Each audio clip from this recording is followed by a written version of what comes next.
Alors, bonjour à tous et bienvenue à cette vidéo récapitulative du module sur l'âge des révolutions. En première partie, nous allons nous pencher sur différents éléments. Donc, dans l'introduction, on va aborder certains concepts importants à comprendre pour les différentes révolutions.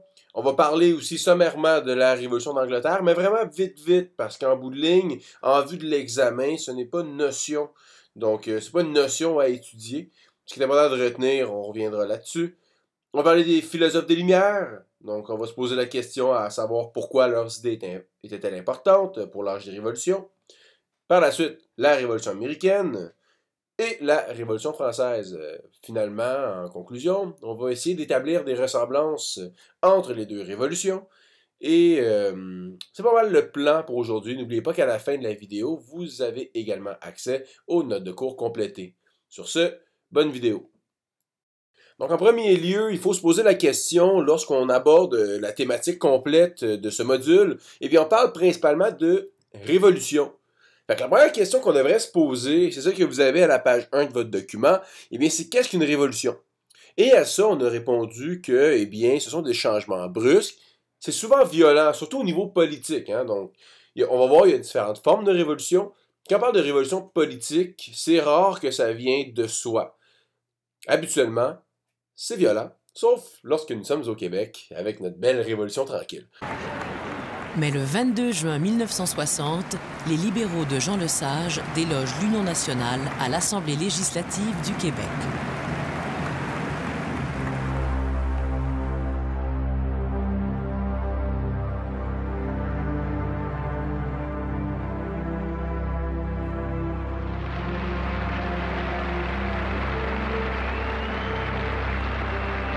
Donc, sinon, ça se déroule sur une courte période de temps qui se produit, donc, quand un groupe se révolte, surtout contre les autorités en place au niveau du pouvoir.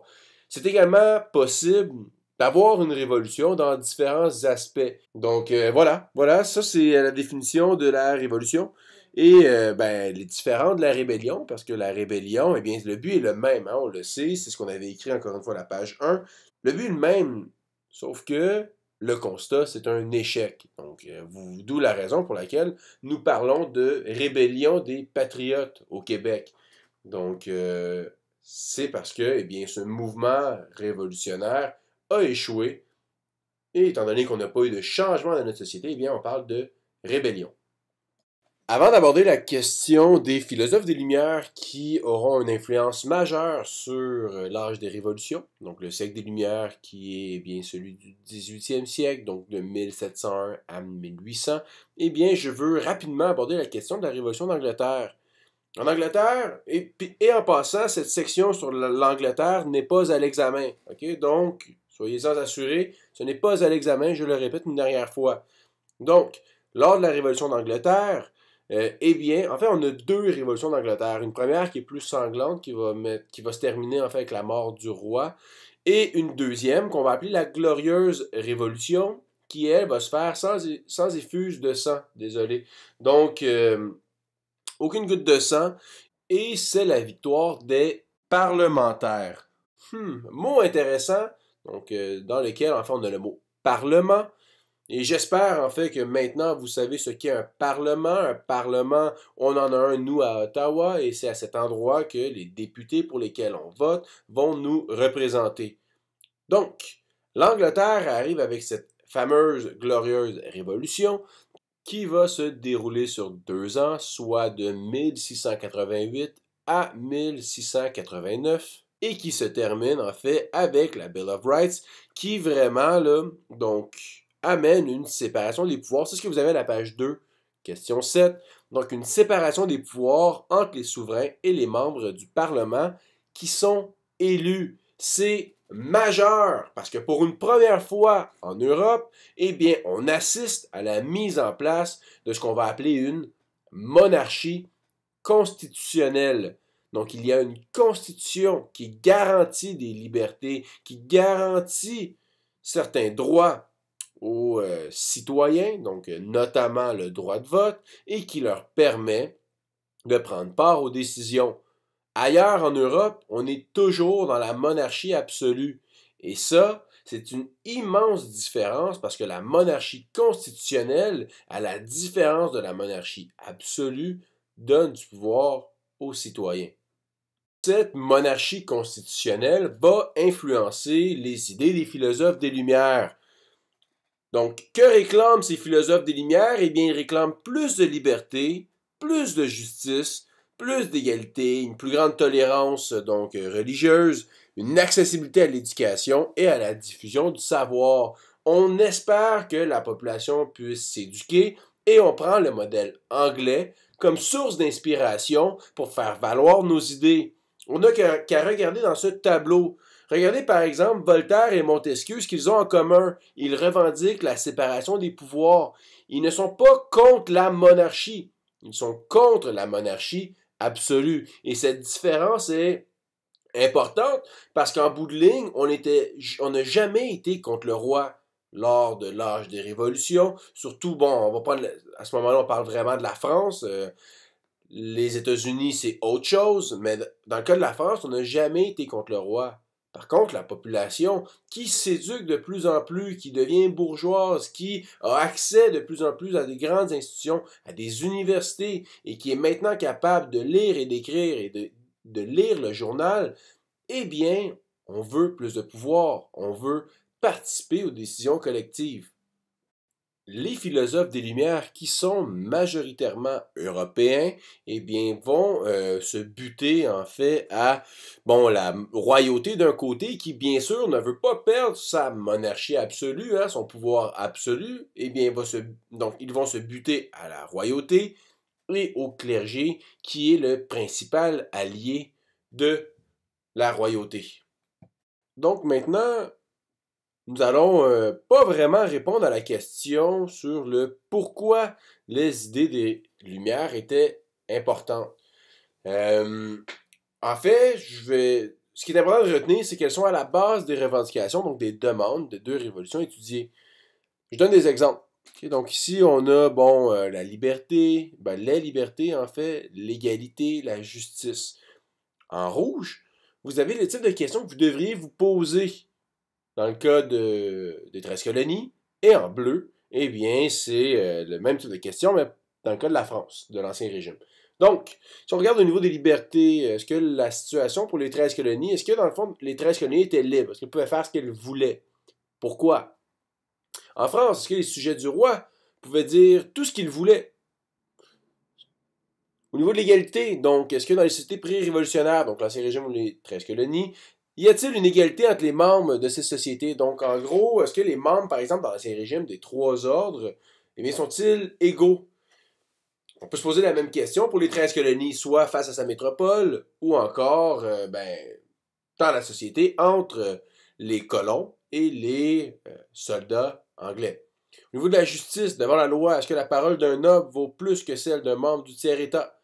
Dans les 13 colonies, est-ce que la parole d'un colon est équivalente à celle d'un soldat britannique?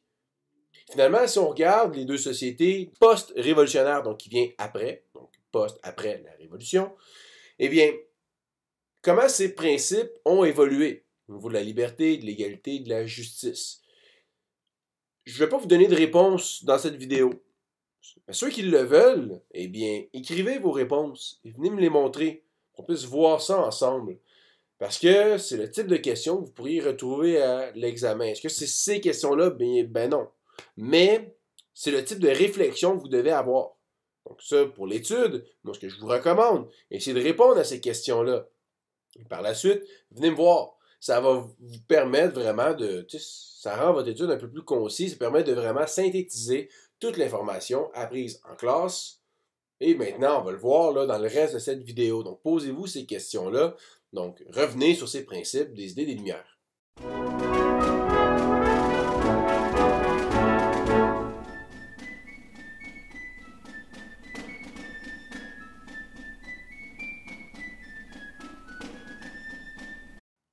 Donc, maintenant, pour la Révolution américaine, on va commencer par regarder la société pré-révolutionnaire, donc avant la Révolution, dans les 13 colonies. Donc, la hiérarchie sociale au niveau des colonies, eh bien, répond sur des critères de fortune ou d'éducation. Donc, plus tu es éduqué, bien sûr, tu vas te placer en haut de la société. Plus tu as de l'argent, Bon, c'est le même principe. Sauf que ce principe-là, qui a une forme, si on veut, d'égalité, parce que tout le monde pourrait, si on regarde la population, vous voyez qu'à 50%, les membres des 13 colonies, désolé, font partie de la classe moyenne. Eh bien, cette forme, si on veut, d'égalité entre les colons, se limite aux colons. Parce que face à la métropole, face aux représentants de la métropole, eh bien, les colons n'ont absolument rien à dire. Dans le sens que ils font partie du système colonial. Ici, on se souvient bien, c'est quoi le but du système colonial? Eh bien, c'est d'enrichir la métropole. Donc, est-ce qu'une colonie peut prendre part aux décisions de la métropole? Non. Bien sûr que non. Et ça va être un problème pour la suite des événements. Commençons par la guerre de 7 ans. Donc, la guerre de 7 ans implique un conflit armé entre l'Angleterre contre la France et l'Espagne. L'Angleterre va sortir vainqueur de cette guerre et c'est à ce moment-là, en fait, que la Nouvelle-France va passer aux mains des Anglais et on va voir donc l'émergence de ce qu'on va appeler la province de Québec. Les 13 colonies ont participé du côté de l'Angleterre, c'était déjà une colonie anglaise, ils ont participé à la guerre de 7 ans, ils ont aidé l'Angleterre à vaincre, mais au final, comment va se terminer ce conflit pour eux? Sans aucune reconnaissance de la part de l'Angleterre. En fait, ça, c'est leur vision. L'Angleterre, de son côté, cherche plutôt à se stabiliser parce que la guerre, ça coûte très cher. Et vu que ça coûte cher, eh bien, on a besoin maintenant de faire la paix parce qu'on ne peut pas continuer de s'impliquer dans différents conflits. Les 13 colonies, eux, avaient toujours espoir d'aller vers l'ouest parce que, bon, on regarde au niveau de la guerre de 7 ans, regardez la différence au niveau de la population. On est 1,5 million d'habitants pour les 13 colonies. On espère avoir la possibilité d'aller vers l'ouest pour conquérir de nouveaux territoires, s'agrandir et devenir toujours plus riche et puissant. L'Angleterre a d'autres plans. Et on va le voir au niveau des causes donc, de la Révolution américaine. Eh bien, il y en a deux principales. D'un côté, il y a la série de taxes et de l'autre, eh bien, il va y avoir aussi la question du territoire. Donc, pour rembourser ses efforts de guerre, eh bien, l'Angleterre va imposer une série de taxes aux 13 colonies pour s'assurer, en fait, de combler son déficit. Donc, on le voit ici, de nombreuses taxes imposées par le roi, donc à la suite de la guerre de 7 ans, pour financer les dettes de l'Angleterre. Ce qui n'est pas nécessairement une mauvaise idée, par contre, si on le voit aujourd'hui, si on compare à la situation aujourd'hui, on paye des taxes, c'est pas tout le monde qui est heureux d'en payer, mais en bout de ligne, les taxes servent à améliorer notre société. Donc, ça paye nos infrastructures, ça paye nos routes, ça paye tous nos services. Et à cette époque-là, eh bien, les 13 colonies payent des taxes, mais ils n'ont rien en échange. D'où, justement, plus tard, donc, leur revendication de vouloir accéder au Parlement et la célèbre phrase, donc le No taxation without representation. Donc, tu ne peux pas me taxer sans que moi j'aie la possibilité de me représenter au Parlement. C'est principalement là-dessus qu'on va avoir un problème entre les 13 colonies et l'Angleterre. Bon, on n'arrivera pas à s'entendre, d'où la raison pour laquelle on va avoir une guerre, et ça va mener à des événements comme bon, le massacre de Boston et aussi le Boston Tea Party. De 1776 à 1783, il va y avoir plusieurs combats entre l'Angleterre et les 13 colonies. Donc le 4 juillet 1776, eh bien, les 13 colonies signent leur déclaration d'indépendance et se déclarent en fait donc capables de se gouverner eux-mêmes. La guerre donc continue, comme on l'a dit, jusqu'en 1783. La France va intervenir dans le conflit à partir du 6 février 1778. Et finalement, ça va se terminer avec une victoire des 13 colonies qui vont devenir les États-Unis d'Amérique. En 1787, il se dote d'une constitution dans laquelle il va y avoir une série d'amendements donc, qui vont en fait garantir certaines de leurs libertés. Ça va définir la démocratie, les lois et les libertés de chacun. Mais même si différents documents comme le Bill of Rights, qui arrive en 1789, qui, bon, clairement une influence sur le système anglais, hein, donc Bill of Rights, qui, bon, garantit les libertés et l'égalité à tous les citoyens américains. Ce n'est pas nécessairement vrai. Donc, on peut prendre en exemple la question des Noirs aux États-Unis qui sont encore toujours esclaves à cette époque-là, ou encore, bon, les femmes et les Autochtones qui n'ont ni accès au vote ou encore ne peuvent pas prendre de décision. Donc, oui, c'est une société transformée. Il y a des nouveaux principes d'égalité, mais est-ce qu'elle est pour tous? Pas encore. Heureusement, donc, le système démocratique américain va diviser le pouvoir donc, entre le président et deux autres chambres. Donc, il va y avoir le Congrès et la Cour suprême qui va faire en sorte qu'on va avoir une première démocratie donc, au 18e siècle. Cette démocratie va influencer, si on le veut, la Révolution française qu'on va voir dans quelques instants.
Abordons maintenant la question de la Révolution française. Donc, en fait, ce qui est important de comprendre dans la première partie, donc si on regarde les pages 7, 8 et 9, eh bien, on parle d'une société qui est véritablement inégalitaire.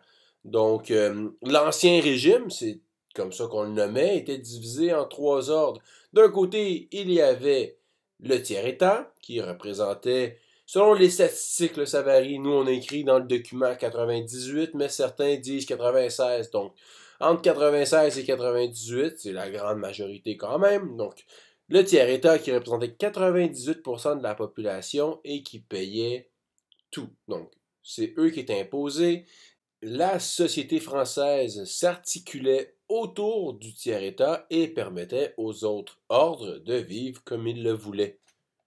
Donc, en plus du tiers-État, il y a également le clergé et la noblesse qui viennent compléter cette pyramide. La noblesse représentait 1,5% de la population et le clergé 0,5%.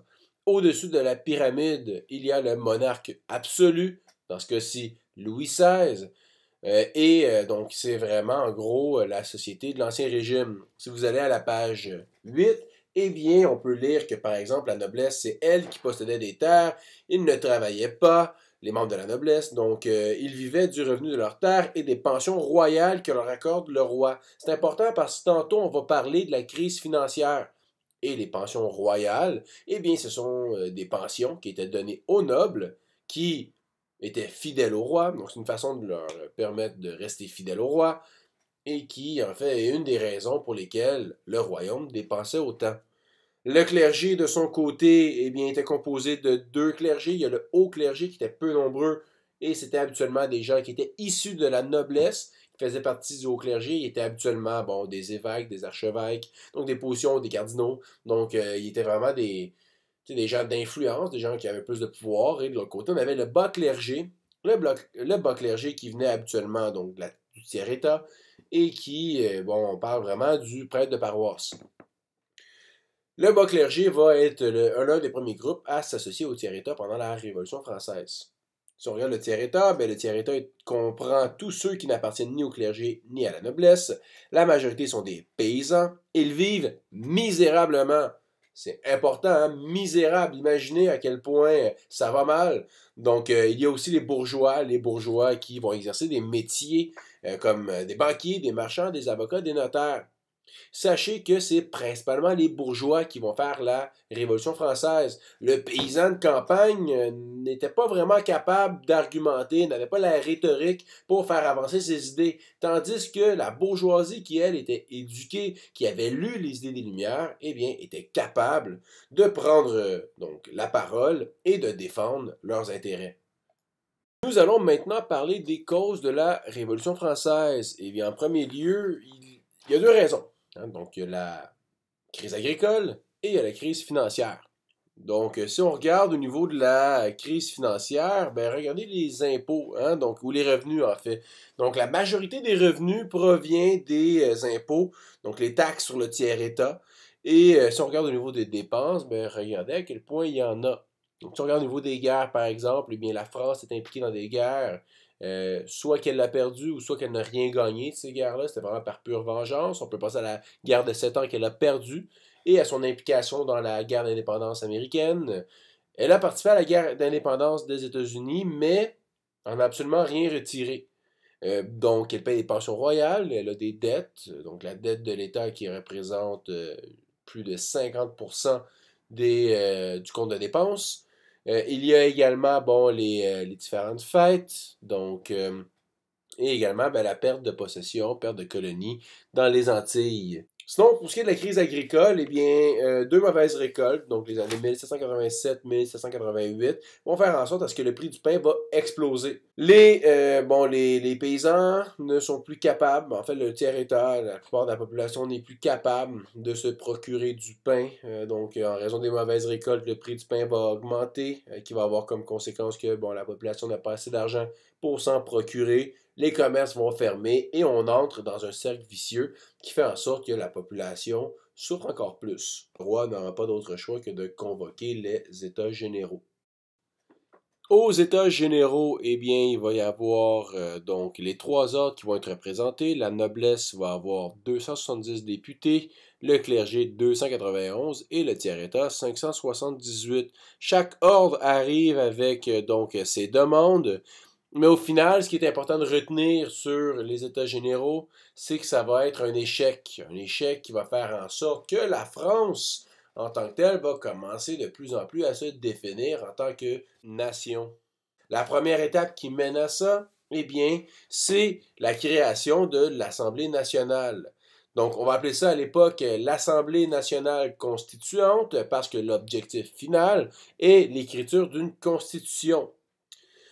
Donc, c'est important de se rappeler que la Constitution, c'est un document qui définit les droits de chacun. On peut se souvenir de la Constitution américaine de 1787 ou encore, d'une certaine façon, le Bill of Rights qui avait séparé les pouvoirs en Angleterre à l'époque.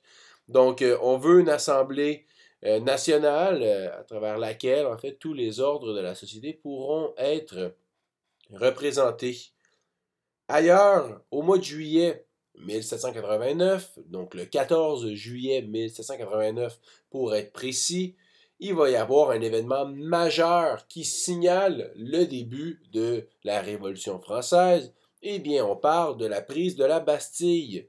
Voyant en fait la tangente en France, voyant le fait que les citoyens revendiquent de plus en plus la création d'une assemblée et la fin d'une monarchie absolue, les Français craignent que les autres monarchies d'Europe veulent venir en France, en fait, déloger l'Assemblée pour renforcer le pouvoir absolu.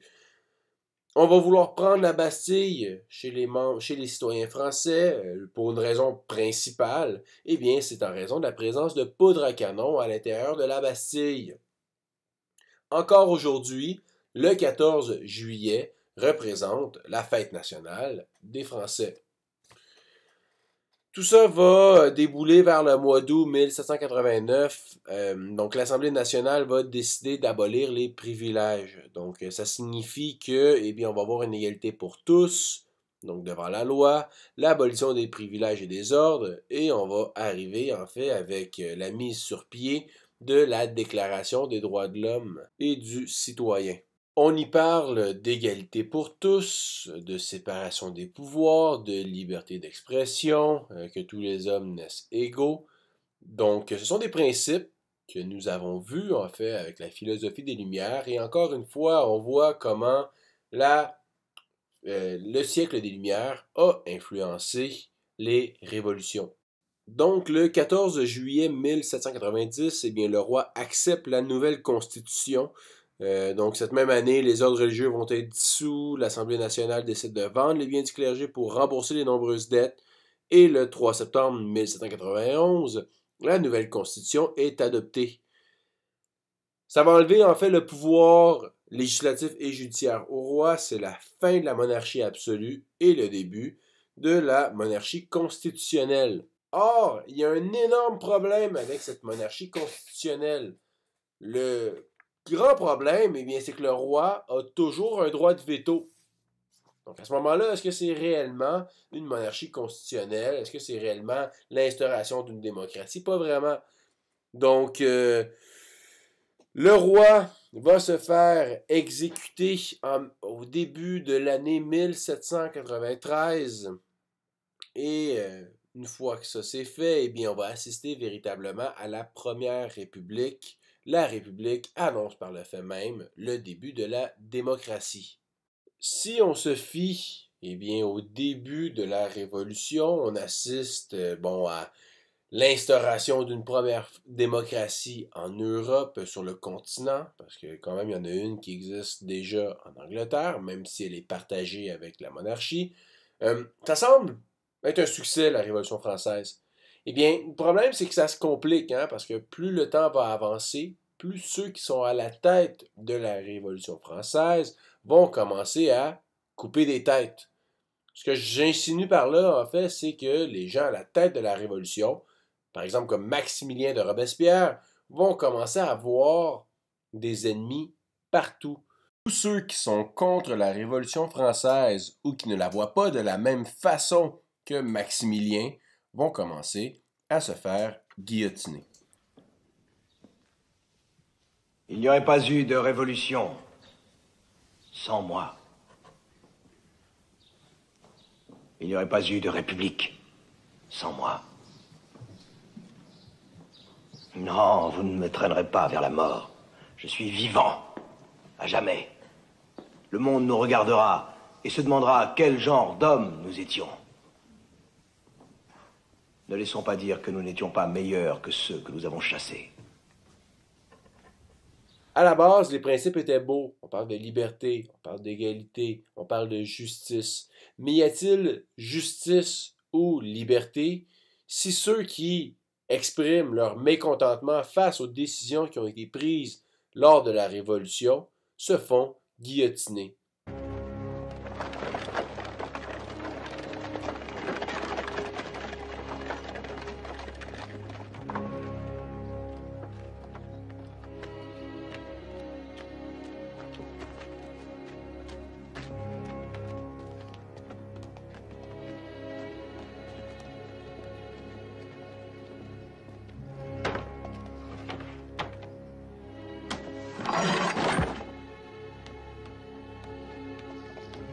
Adieu, mon frère.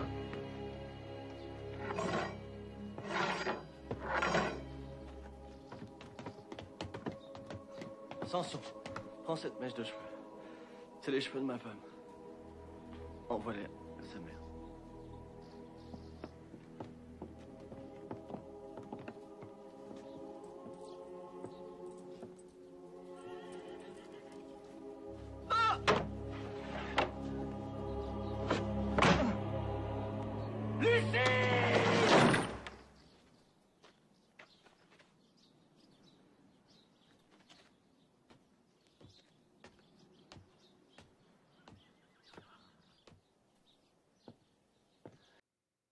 La question se pose, c'est la raison pour laquelle la Révolution française, on dit que c'est un succès, échec, donc c'est quelque chose qui est mitigé. Ça se termine quand même avec l'avènement de Napoléon, qui va devenir empereur, donc qui va faire en 1804, et qui va faire en sorte que, eh bien, la France va entrer dans de nombreuses guerres contre l'ensemble de l'Europe. Là-dessus, merci et bonne étude, et voici aussi le document complété.